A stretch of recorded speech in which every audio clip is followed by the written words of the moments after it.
Stop the cap. That was a monumental waste of time. There were parts of it I just had to skip through and, skip a couple bars for because it was 3 hours long, 3 hours and 26 minutes.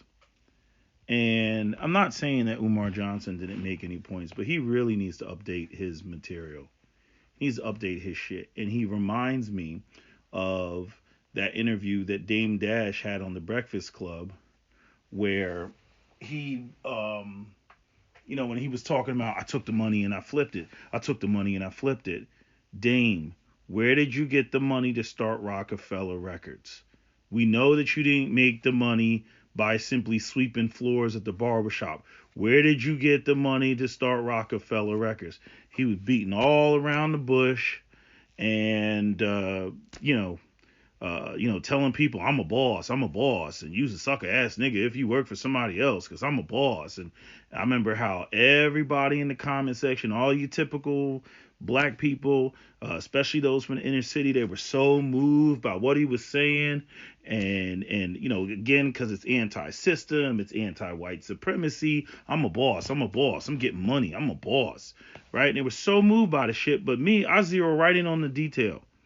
Dame, where did you get the money to initially invest in Rockefeller Records? Where did you get that money? Right? Again, just beating around the bush. And it goes to show how much black people are moved. Like, and this is one of the reasons why, I have a bias against black people in the inner city. I really, really do. I really, really, really, really do. Hell, I also have a bias against, since we're talking about relationship and loves, I also have a bias against love. Not that I don't, believe in the concept of love or people being in love, but a lot of black people really believe that to be, in love is like either A, it's just something that you just throw around and say that you love somebody when you really don't. And again, looking at the state of black relationships, I don't know how you all run around saying that you love each other, because clearly when I look around, you don't. And then you get the other people that like measure being in love by how irrational they can be, right? By how much, like, how just what type of stupid, car keying, smashing, burning clothes or something like that. That's love, right? Like, and my idea of love is more, it's more like specific. Like, if your loved one was in a burning building, would you run into that burning building to try to find them, right? Like would the police have to tackle you to stop you from getting, into the building, right? Like there's a degree of self-sacrifice, but I don't see that from black people. I see a lot of puppy love, coming from black people, and a lot of, hotep type of love where, y'all just kind of man stroking, woman stroking each other. I don't buy it. I don't buy it. And I feel like a lot of black people, especially those from the inner city, because they don't have a lot of things going on in their life, they don't have the resources. Again, like Michael Jai White, said on Vlad TV, that basically all they had was each other. You know what I mean? They were in poverty and all they had was each other. And there's a beauty to that. I'm not saying that there isn't, but I'm saying because a lot of black people operate in, in a dearth of resources, they operate in basically, a economically depraved, situation. Y'all get moved by a lot of fucking words. And this is why a lot of y'all like to sit up in church and be motivated, and, for, all the hope, comfort, and inspiration that the church provides. But you don't listen in for the details. You don't listen in if what the person actually said is practical. You're so consumed with whether it makes you feel good or not. And Umar Johnson is from that old school type of era of 1995, freaking, hotepetry, my milk of magnesia type of talk that moves so many black people still. I watch you all get moved by it. You just kind of moved away from the white Jesus and more into the more, radicalized, militant, pro-black hotepetry, but it's still the same thing to me. I mean, so, comparing, Umar Johnson to Dame Dash, and I'm like, it's the same thing. I'm like, y'all don't listen, for the details. So getting on with the whole comment, and I'm not going to go over every point that he made.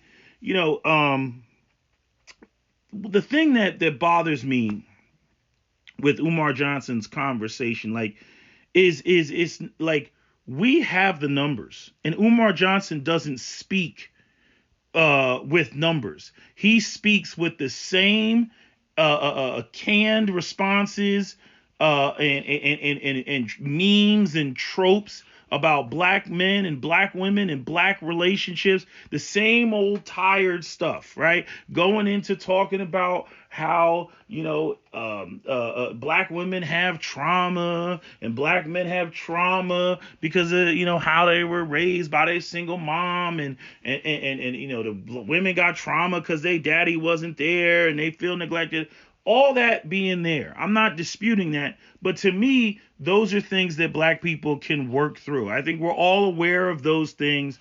We get it. I don't believe that both black men and black women are as insensitive to each other's traumas in that regard as Umar Johnson would lead you to believe. No, the problem that we have with the relationships are the power dynamics. It's the power dynamics. And I was having a conversation with somebody about this, just the other day, and this was a woman, and we were talking about power, and we were going back and forth, and I just said point blank, I said, you act as though women don't want power because they want power. You make it seem like the only reason why a black woman is in the driver's seat is because a black man crashed the car, or a black man doesn't know how to drive, or a black man didn't get his license, right? You refuse to accept the reality that there's some women that just like to drive. They just want to be in the driver's seat. They want to Tokyo drift too. Okay, you refuse to accept that, and I finally got her to acknowledge it. I'm like, you all want power for the sake of power. Again, as I've said continuously, the passenger seat is not a position of power. It is a position of privilege. And no matter what a black man does, no matter how awesome he is, at the end of the day, that is a position of privilege. He can have a diamond crusted, gold plated seat that he's offering her. He's offering her the passenger seat in a fucking Aventador. And that's not going to change the reality of a chick that wants to drive the Aventador. And I'm saying, you got women that want to drive the Aventador, or you got women that like Ebony K. Williams who want to have their own Aventador. So it's not a matter of, here's the passenger seat, right? And this is the crazy thing where you get sisters that, like, they'll see you riding around in your luxury vehicle with a non-black woman in the passenger seat, and they'll get upset. But at the same time, they don't want to get into your passenger seat because they want to drive. So when they see the white girl or the Hispanic girl or the Asian girl or the Arab girl or any other girl in the passenger seat, they'll start making arguments about colorism and self-hate. And anytime a black man got two nickels to rub together, he got to get a non-black woman. But when you offer her the seat, she don't want to get in the seat because she doesn't like the power dynamic. And every time we talk about the power dynamics in the black community, right? Every fucking time, the conversation always goes to, Ray Ray and Pookie arguments and, how, black men are dusty and they're all dusty and I can't find nobody on my level and all that stuff, right? Again, even going back to Ebony K. Williams, up there talking about dust and nobody's on her level and got to brag about her $1.7 million house. But then we come to find out that she's offered 2-week vacations in the south of France. But yet we didn't hear that story. We didn't hear the details of that story. And even with that being offered, where was Ebony K. Williams? Ebony K. Williams was out in LA filming her show. Ebony K. Williams was at the lawyers convention. You see, again, when somebody wants power, this is the same thing I said about Jared Taylor. And for those of you, this is redundant. You've already heard me say this. But again, when somebody wants power, that's a non-negotiable. You cannot negotiate with that. There's only two seats in a car. There's the driver's seat and the passenger seat. Okay. You can't negotiate over that. If the person wants to drive your vehicle and be in the driver's seat, yeah, you might, okay, yeah, I'll let you drive a couple times, but to the point to have them drive it as though it is theirs, as though it is their vehicle. Again, like a black man's gonna go out here, bust his ass, build everything, do everything that he needs to have this, V8 engine of a vehicle, only to let her drive it, 80% of the time, 90% of the time? Like, chick, I put this together. Right? You see, and this is what gets overlooked. And Umar Johnson, he can talk about all the trauma. He can talk about white supremacy this, white supremacy that, which, don't get me wrong, those are factors, but those are minor factors in comparison to a woman who wants power. There is no negotiating with Jared Taylor when Jared Taylor says, what white people want to give up power. Oh, well, thank you very much. It's not a meritocracy. We don't need to have meritocracy conversations because if you're trying to maintain power, then no matter what I do, no matter how much I qualify, you want to be in a position where you dictate the terms and you dictate, what goes down in this space. You see, and that's what Umar Johnson and all these other people that keep talking about, black relationships constantly want to overlook. They want to make it all about, it's all about black men's failures. Oh, the numbers aren't there. That was another thing that Umar Johnson, talked about. There's not enough men to go around. And again, we've already proven that to be wrong with the numbers from the CDC. Okay, Umar Johnson. It's almost like when the black community is having a conversation about white supremacy or even reparations. Okay, you would think that America is like 50% white people and 50% black people. America is not even close to that. White people outnumber black people 5-1. White people make up about 220 million people in this country. Black people make up 41 million people in this country. We are 13 to 14% of the population. Okay, that's almost as little as 10% of the population. But yet, you turn on the news, you think everything is a 1-to-1 ratio between black people and white people, and it is not. And when Umar Johnson has these conversations about, let's just say he's just talking about the childless people that are trying to get into relationships. According to the CDC, 54% of black men are childless. Only 39% of black women are childless. So why do we keep having these conversations like there's this shortage of black men, like we're still on fucking Oprah, on the Oprah show where she's up there talking about the numbers aren't available. The numbers aren't available. No, actually, the numbers aren't available when it comes to black women.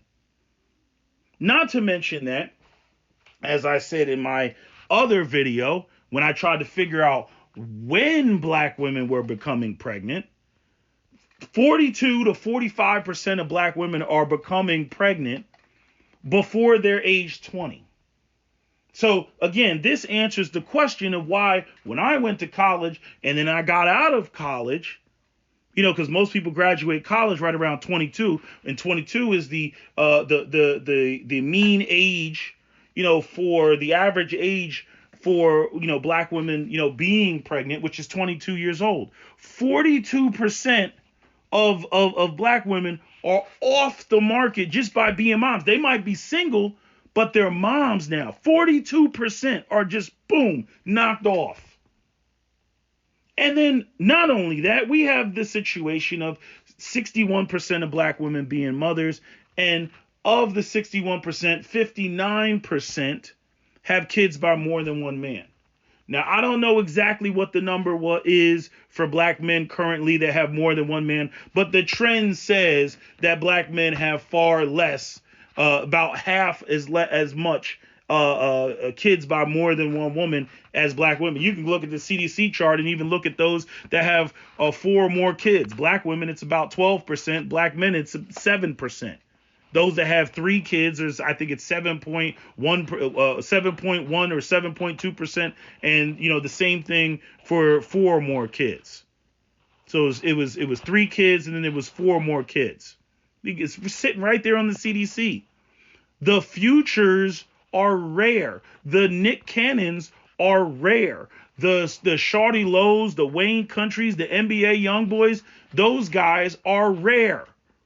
And I'm saying, by all standards of measure, they're rare, because here's the thing. What Umar Johnson ignores, and this is why some of these conversations he's having, he's demonstrating his ignorance, because he's having these conversations, about these, hold on a second. I remember. At the end of the day, women do not want to date every man that's out here. Women only want to date a minority of men, which is why they're sharing men. They're sharing the men that they deem attractive. It's not that there aren't other men out here, but they're being disqualified for whatever reason. Usually because they lack game, fame, money, or looks. And we'll throw height in there for looks. I mean, it's like the dating game is similar to high school. There were the popular guys in school that they were banging all the bitches. Nigga on the basketball team, nigga on the football team, they were banging all the bitches. There were other guys available, to these women, but they didn't want those guys. And the thing is in the black community, when it comes to black women and them, their whole situation with the babies, it's like uncontrollable. So you'll have women that are in these relationship conversations and they have kids. And you have more childless men in the black community, but yet we keep having this conversation like there's a shortage of black men. There's a shortage of black men. And that's why black women need to enter in these, polygamous relationships. Huh? Like, do you even have any idea how, even if that were to happen, right? Because he wants to throw up this, there's a shortage. Even with there being 1.79 million more black women in the community, there's more black women who have children than black men. That's how much black women are out here fucking a minority of black men. That's how much. Again, there's the idea that like he speaks on this as though that we got, childless women, we got 50% childless women in the community and 50% childless men in the community, or less. We got what would be, let's make the numbers uneven. We got, 50%, actually it wouldn't be 50%, but I'm saying 50% childless women, and we got 30% childless black men, or something like that. Like as though there's only this small number. Even when the women want to throw up men in jail, again, there's only like a million brothers in jail maximum. On average, it's about anywhere from 400,000, to 600,000. People in prison has been going down. Now, if you want to talk about the economic, viability of men, that's a conversation that we can have about the economic viability, of men. But notice how that's still not stopping black women from producing children with these men. Why aren't you married? Oh, because he's not economically stable. Okay, well, but why did you have 2 kids by him then? Oh, why didn't you marry him? Oh, well, he ain't the one. All these women that called in Kevin Samuel's show. Oh, he ain't the one. He ain't. But ma'am, you had 2 kids by this guy. What do you mean? What do you mean he ain't the one? What do you mean he ain't marriage material? What do you mean you looking for a high value man now that you have 2 kids?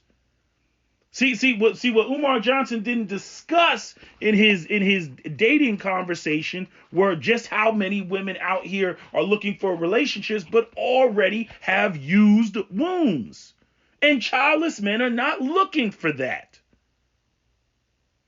You know, the numbers. I mean, technically speaking, I say they're not in men's favor because being in men's favor would be something where men had an abundance of women. But that's not the reality. There's less childless women in the black community than there are childless men in the community. And we also have this bimodal, this why am I going blank?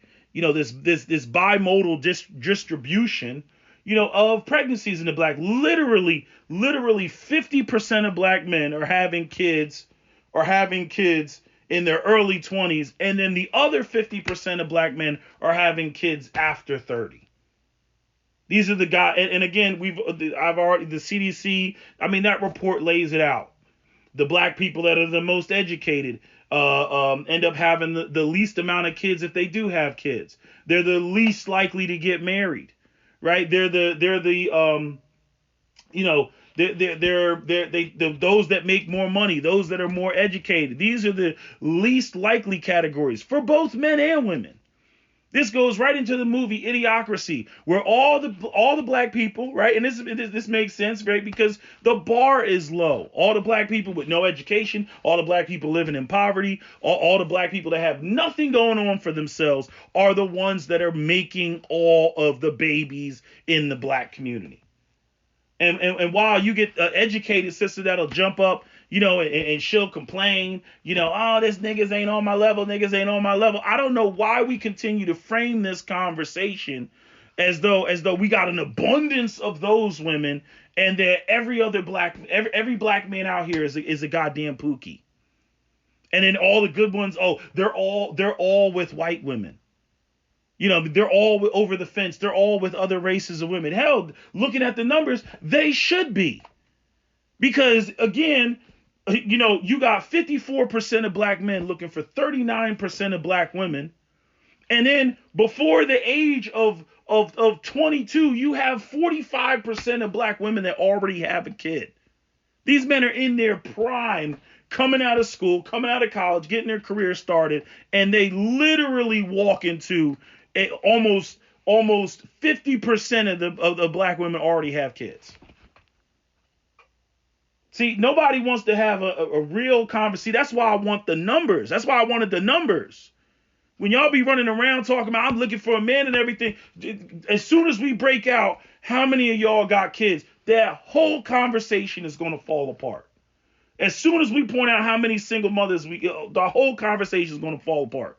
And again, the men that these women want at 30 are nothing like the men that they were fucking with that are the fathers of their children that they were dealing with when they were 20 and 19 and 18 and all that shit.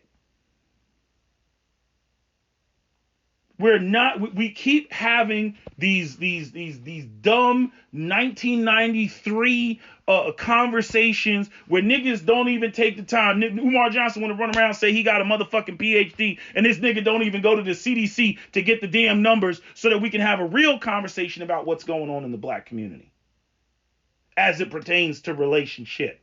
He want to sit there and put niggas on the couch and have all these psychological conversations about all this trauma and the trauma this and trauma that and your mama and your daddy and your blah, blah, blah, blah, blah. Ain't got nothing to do with that. At the end of the day, we have women. I'll agree that these perceptions, this sort of propaganda that's put out there. You got the feminism. They want to run shit. They think that they're supposed to run. They think that that's the way that it's supposed to be. Which again, for black men, is a setup.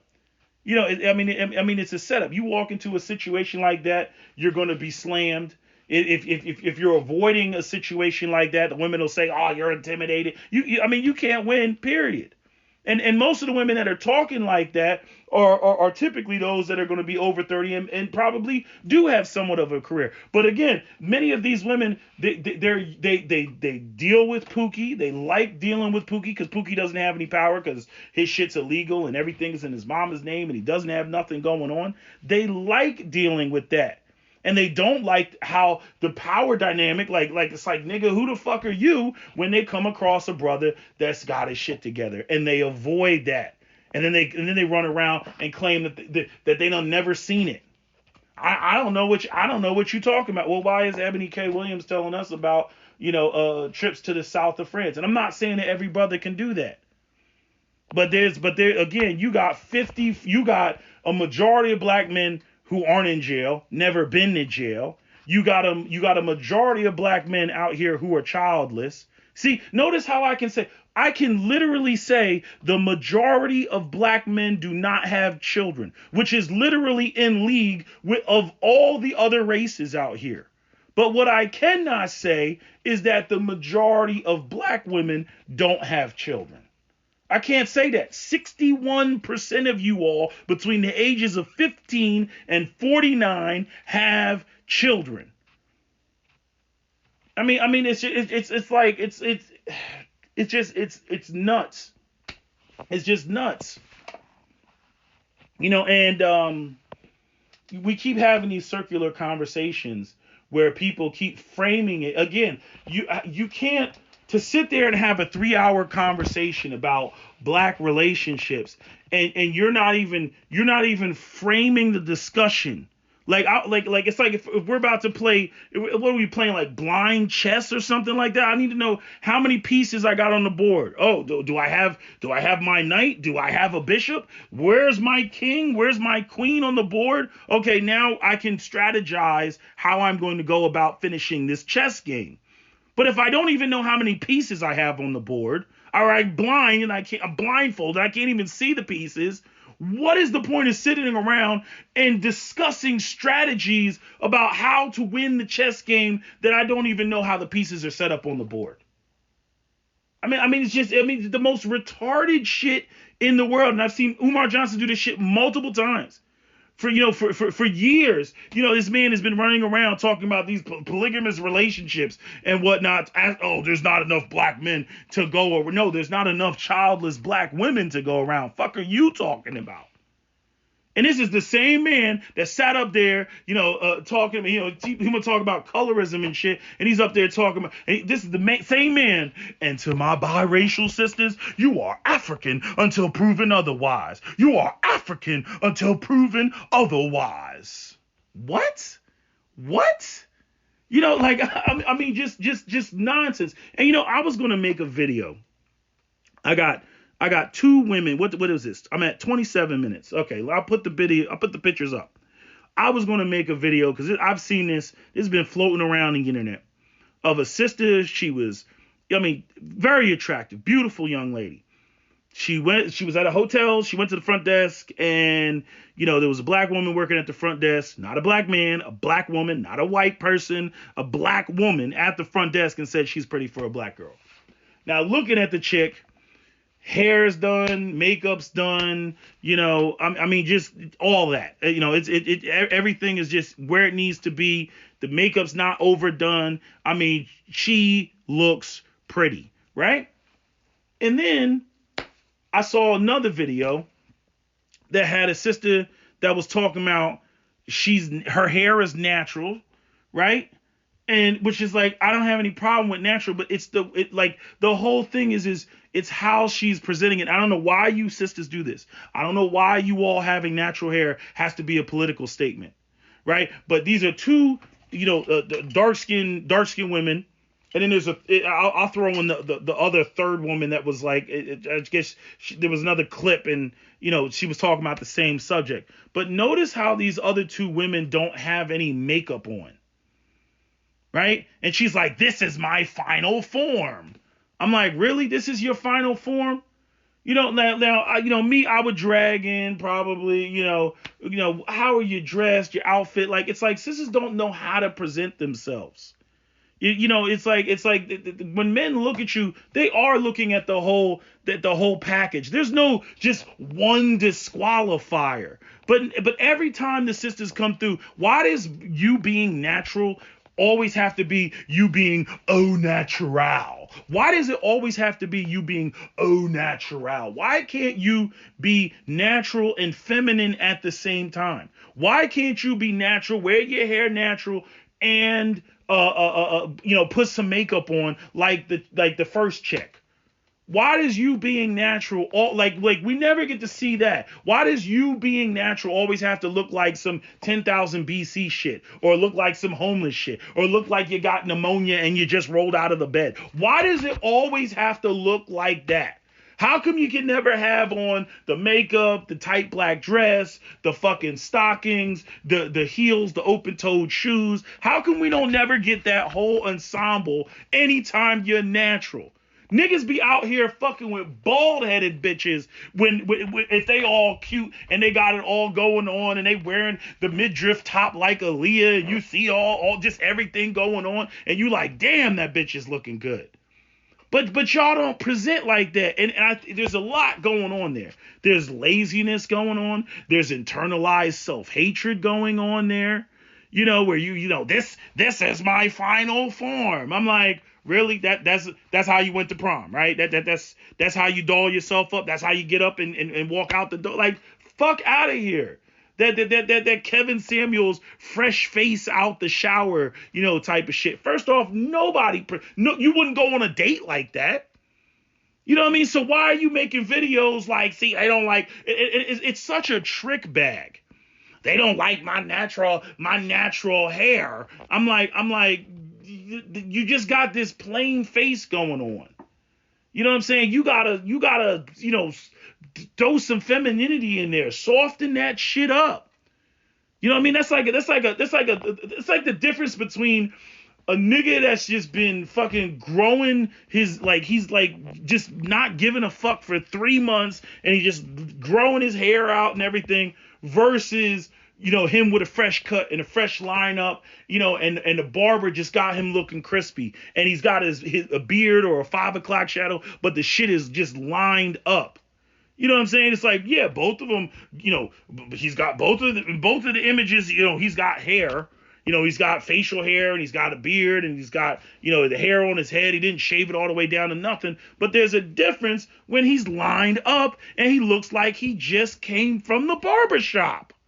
Versus the shit that y'all be trying to do, where y'all be trying to, it's like, damn, I say, yeah, I like a sister natural. And then it's like y'all just, what do? You just like get on the ground, like in a field full of hay, and then roll around in the hay and make sure that there's pieces of straw and dirt and fucking shit in your hair. And then you're like, okay, I'm natural. And then you actually present that and then go,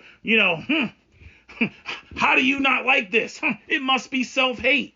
You know what I mean? You all will present the worst, literally, it's like you self-sabotage. You present the worst. I'm like, damn, I said natural. I didn't say, just go in there and beat yourself up in the fucking bathroom and look like you just got out of a box. I didn't say do all that.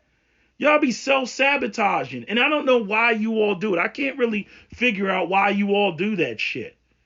Y'all be sitting there doing that crap, and then you turn around and you must choose.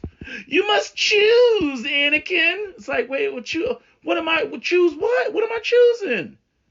And then y'all do this shit. I just talked about this before. Y'all go out there. This is number one sabotage shit that sisters do when they run around screaming colorist. You will go and you'll get a sister, and she'll be natural, and then you'll take all the makeup off of her face. She won't have on none of the same clothes. Even if she's got a body, you'll put her in some frumpy ass shit, talking about I'm comfortable. You'll even put her in a fucking bonnet. And then when it comes to the light-skinned woman, you'll go and you'll get some chick looking like she's on, the beach in Miami and shit. She got a bikini, she's half naked, or she's wearing some sexy outfit, got the makeup is slamming, look like, she literally went to Sephora's for a consultation or some shit like that. She coming out shit looking glamorous as fuck. And then you'll sit there and then be like, okay, let's have a colorism contest. Between what? The chick, the sister that looked like she just rolled out of bed versus this Latina that looks like, she's about to, do a porn shoot or something like that. Like, really? You want there to be a contest? And y'all do that shit all the fucking time. It's like you want the dark-skinned sister to lose. I don't know why y'all do this. It's self-sabotage. You know, it's and I can't understand it. I can't understand it. And part of me thinks it's because you don't want there to be a black beauty standard. You don't want there to be literally a standard where like there's like a yay or a nay or a thumbs up or a thumbs down.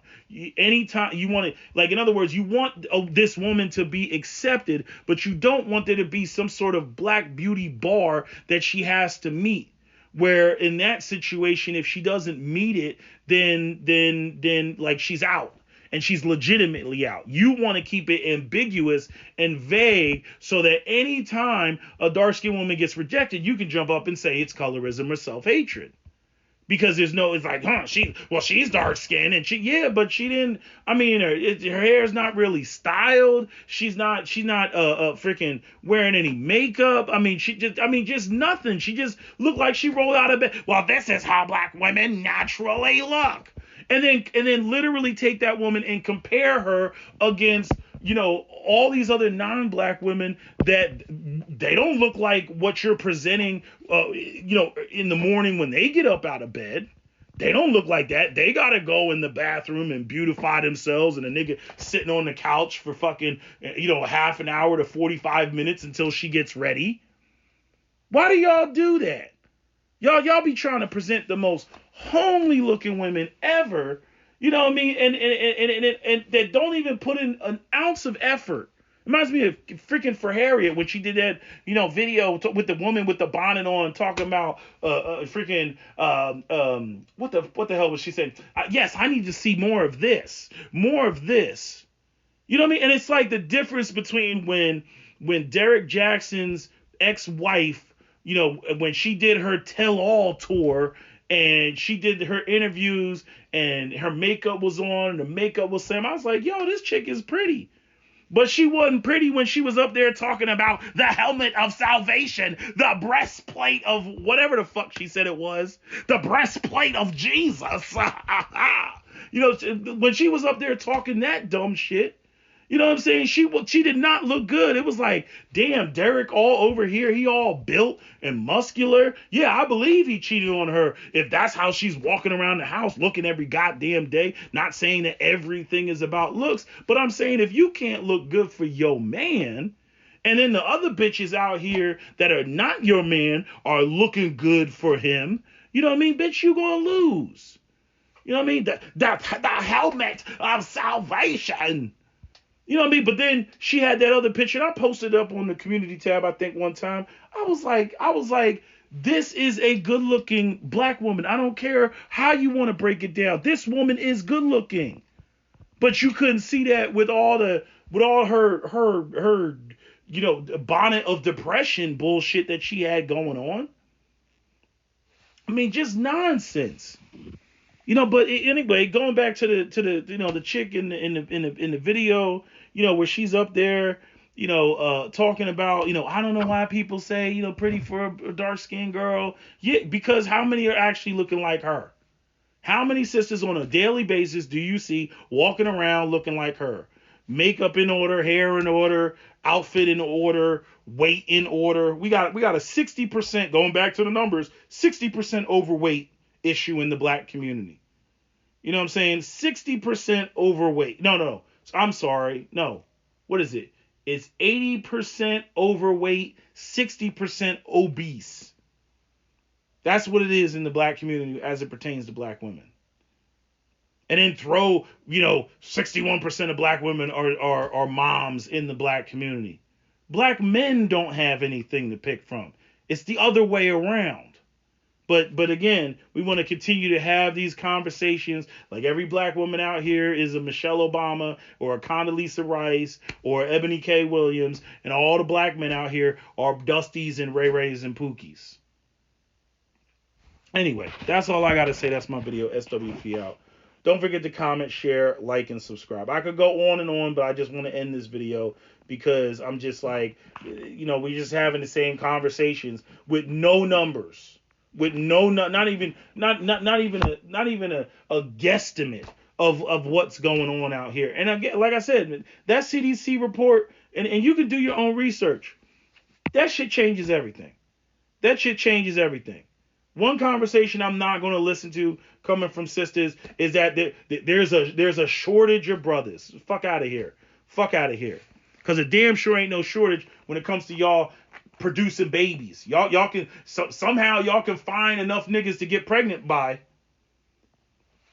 But when it comes to relationship, I can't find it. It doesn't even matter because y'all would rather share a minority of dudes than actually go out here and assign one of you to one man. Like y'all don't want the short nigga.